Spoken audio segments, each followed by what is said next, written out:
In this session, there will be a panel discussion on pillars of India's soft power diplomacy. The panelists are Dr. David Frawley, founder and director, American Institute of Vedic Studies, Ms. Veena Sikri, former ambassador, and Sri Harikiranji, founder of Indic Academy. May I now request Dr. David Frawley to please join us on the dais. Ambassador Veena Sikri to join us on the dais, and Sri Harikiran sir, please join us on the dais.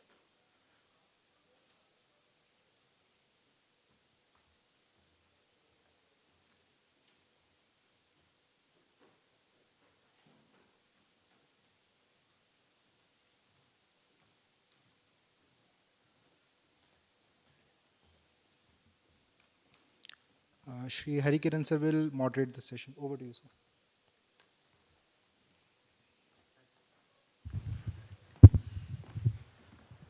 Thank you very much. Good afternoon. I'd like to thank Sri Ram Madhavji and India Foundation team for giving me this opportunity, India Foundation family for giving me this opportunity to be here today. The way I would like to structure the next 1 hour would be that I'll cover 15 minutes, and each of us will have 15 minutes of opening remarks, and then we'll open the floor for discussion. The way I would approach soft power is from an economic point of view and not from an emotional or entertainment point of view.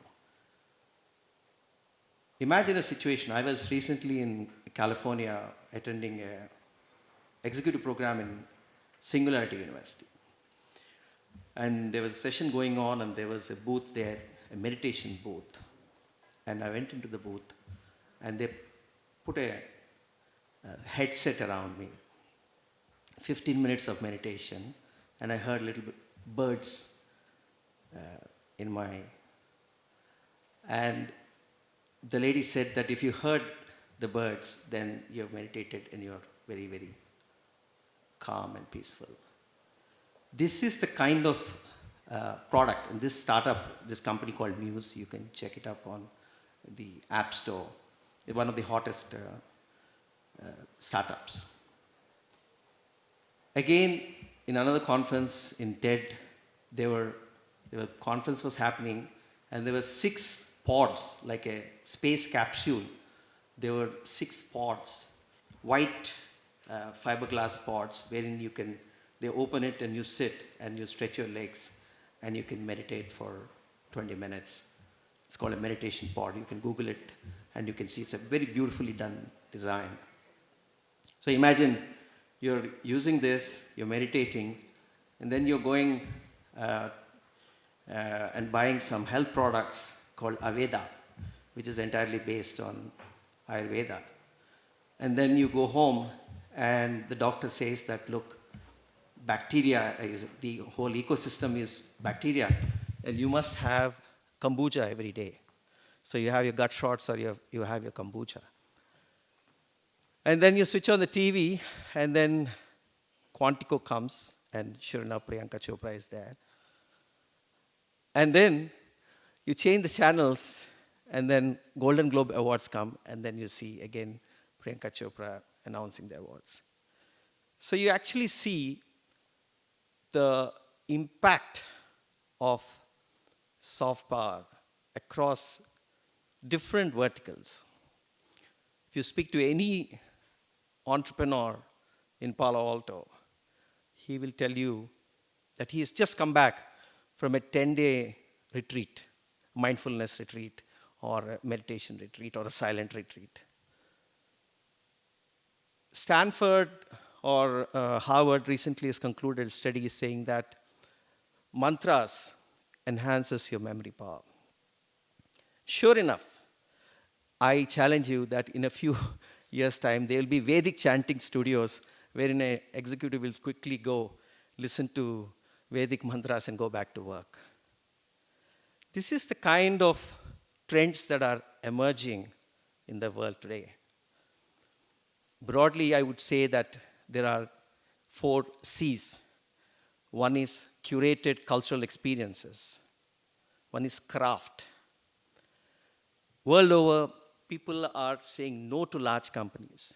They want small, they want to take products or consume products which are sustainable, handcrafted, made in a manner that doesn't degrade the environment. That the big trend is consciousness. And in consciousness, I would cover all the spiritual, Vedanta and yoga in that, because people want to understand spirituality, and that's a big trend. And then care, whether it's Ayurveda, whether it's environment. These are the larger trends that we see in the world today. It's there. If we don't observe it, it's in front of our eyes across the spectrum. So if you look at India, we don't have oil. We don't have coal. We have culture. Culture is our resource that we need to exploit. In order for us to become an economic power, we need to harness our culture, our civilizational culture. That's the resource we have been endowed with. And how do we do that? If you actually compare and prepare a matrix of all the countries, the top G20 countries or G7 countries, and look at and prepare a matrix and say, which are the countries which have political power, military power, economic power, and cultural power. You would find that whether it's America, China, Russia, Brazil, Japan, Korea, in all this, you would see that India would stand out as a clear tick in the soft power or culture power in the matrix. So when I look at culture and say culture is economics and use culture to become an economic superpower, I mean that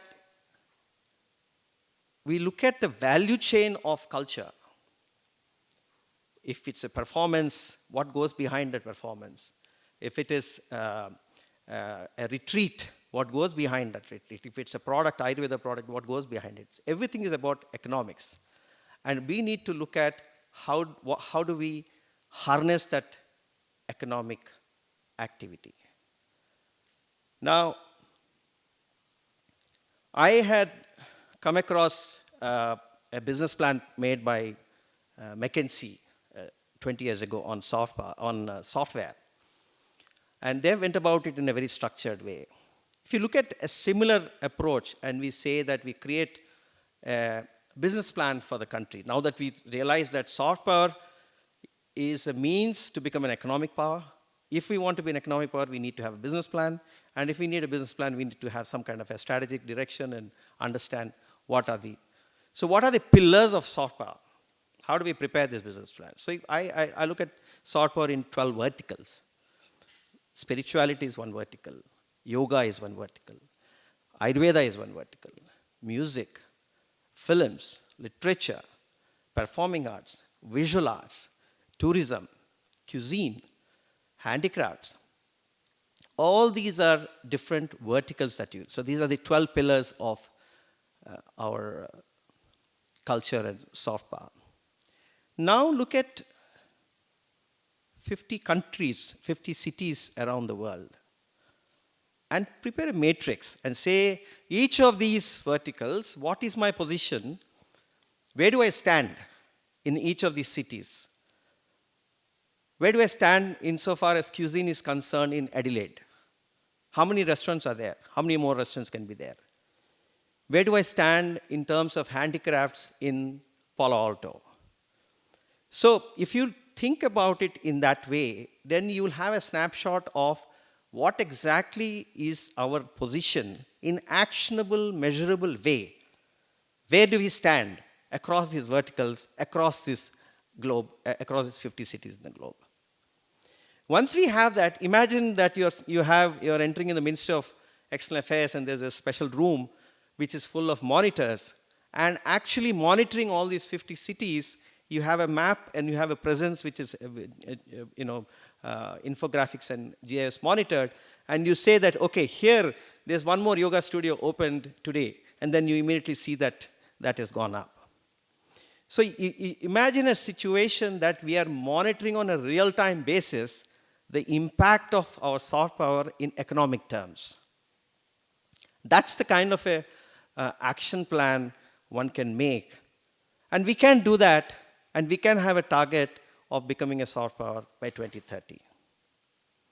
Now, what are the specific initiatives that one can think of in terms of if we want to become a soft power? One is that we have a beautiful initiative initiated by the Prime Minister called the Mudra Bank.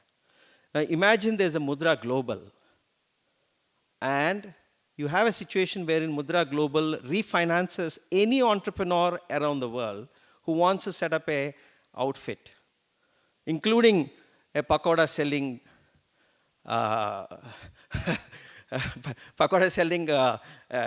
truck outside of Wall Street. Now he wants to sell pakodas in Wall Street, and he wants financing. So he can go to Citibank, and who has a tie-up with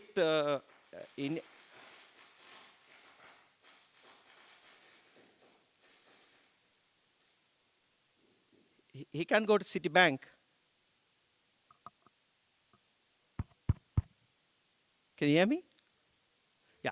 So he can go to Citibank and get a refinancing done, and Mudra Global would actually finance Citibank. So just imagine that as a concept, and look at all the entrepreneurs that can be financed globally, because they're also our constituency. When they are the distribution, or they are selling Indian culture overseas. Look at a fund. Look at a soft power fund. In fact, my colleague is here. We are trying to set up a soft power fund. Will probably be successful. Small impact investing kind of a fund which will invest in any cultural enterprise which will think of using technology, upgrading their skills for technology, and looking at global market. And believe you me, there are so many enterprises that can be looked at. Then you have a situation wherein a platform for all the entrepreneurs, cultural entrepreneurs, to come together, like a FICCI, like a CII, like a NASCOM, a network of entrepreneurs who have a body, a voice that they can represent with the government. These are some specific actionable points that we can conceptualize in order for us to look at using culture to become an economic power. There are other softer issues of festivals and other softer issues which ICCR has been doing, other presence in the cultural way, in the actual cultural aspects of the soft power. But I'm more focused on the economic aspect.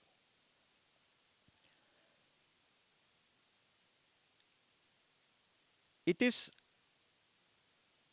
indeed no other, if you look at China, for example, or if you look at any other country, there's no other country which is really, I would say there's an attempt, we have seen certain attempts made, trying to push through institutes and push through other methods. But as we know, ultimately, in the game between push and pull, ultimately the pull will win.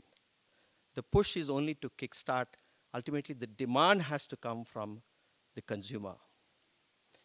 In my opinion, the world is waiting for consuming our culture. It's already consuming our culture, and it would be advisable for us to look at soft power in pure economic terms.